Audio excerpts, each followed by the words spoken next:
মাছটা মনে করেন গত 2 দিনের হিসাবে আজকে কেজিতে 100 টাকা বাড়তি। আর রুই মাছগুলা আগেও যেরকম ছিল এখনও সেরকমই আছে, তেমন একটা বাড়ে নাই। আর এই কোরালগুলা, দেশি কোরালগুলা আগে যে দাম ছিল এখনও সেই দাম আছে। মাঝখানে কিছু ইন্ডিয়ান মাছ ঢুকছিল কোরাল, এগুলোর দাম একটু কম ছিল, মানে কেজিতে 100-150 টাকা কম ছিল। এখন ইন্ডিয়ানটা নাই, এজন্য দেশিটা এই আগের রেটই আছে। পাইকারি বাজারে যারা খুচরা কাস্টমার কিনে এরা কিন্তু প্রচুর পরিমাণ মাছ কিনছে। আমরা দাম করতেছি 1300 টাকা, আপনি 4টা মাছ কিনলেন আপনার 1500 করে কিনা লইয়া গেলেন গা। এখন কিন্তু আর আমার 1300 টাকা দিবেন, তখন আমার 1500 টাকা দিয়ে কিনতো বা 1450 টাকা দিয়ে কিনতো।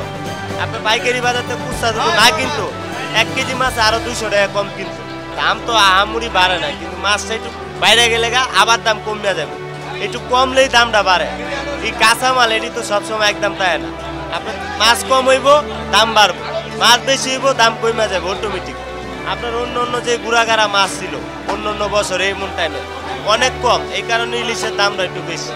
এই অন্য গুড়াগাড়া মাছ যদি বাইরে জায়গা তখন ইলিশের দাম আরো অনেকটা কমে যাবে।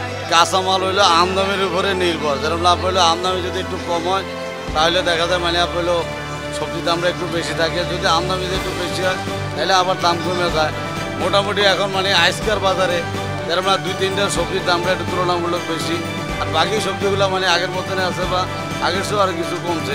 যেরকম নাম হইলো বাড়ছে, হইলো যেরকম নাম হইলো করলা গেছে কালিয়ার তুলনায় যে কেজিতে 10 টাকা বাড়ছে। আর হইলো বাড়ছে হইলো বেগুনটা মানে গেছে কালিয়ার তুলনায় সে কেজিতে 10 টাকা বাড়ছে। আর হইলো টমেটো, গাজর, শসা এগুলো কিন্তু আগের মতনই আছে। যেরকম টমেটো হইলো বর্তমানে হইলো 140 থেকে 50 টাকা কেজি, গাজর হইলো 140 থেকে 50 টাকা কেজি।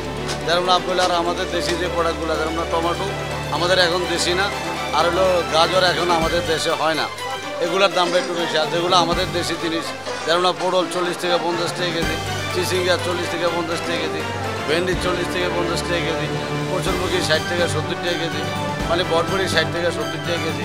এগুলো কিন্তু মানে আগের মতনই স্বাভাবিক আছে।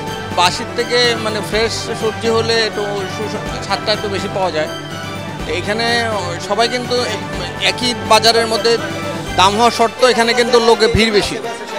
তবে হ্যাঁ, এটা আর একটু কমাইতে পারতো, মানে এত বেশি হওয়া যৌক্তিক না, কিন্তু ওই ভালোর জন্য একটু কোয়ালিটির জন্য আমরা হয়তো নিতে বাধ্য হচ্ছি। সবার মধ্যে মন মানসিকতা পরিবর্তন করতে হবে, অর্থাৎ মানে বাজার দাম বৃদ্ধির পিছনে তো অনেকগুলি কারণ আছে, যেটা ছাত্ররা বের করেছে, যে চাঁদাবাজি আছে, হ্যাঁ, তারপরে ট্রান্সপোর্ট কস্ট, এগুলি সব কিছু অনেকগুলি ফ্যাক্টর এখানে ইনভলভ আছে। তো ওই সব ফ্যাক্টরগুলির দিকে মানে সংশ্লিষ্ট যে বাণিজ্য মন্ত্রণালয়ে যে 13টা যে তাদের যে অধিদপ্তর আছে, তারা যদি অ্যাক্টিভলি ফাংশন করে এবং সাপ্লাই চেইন যদি ঠিক থাকে তাহলে তো অবশ্যই কমার কথা। সে মানে অস্থিরতা আবার চালু হয়েছে। আসলে এরা বলতেছে আমদানি কম, বা এই আমদানি সে যেমন এই দোকানে লাউ একটা 150 টাকা, বেগুন 150 টাকা কেজি, আবার কোনো কোনো দোকানে আছে 80 টাকা 60 টাকা কেজিও আছে।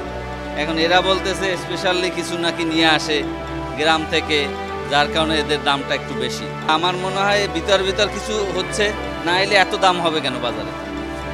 বাজার দেখার মতো তো দায়িত্ব থাকতে হবে। একই জায়গায় একই জিনিসের দাম বিভিন্নভাবে হয়, এটা কেন হবে?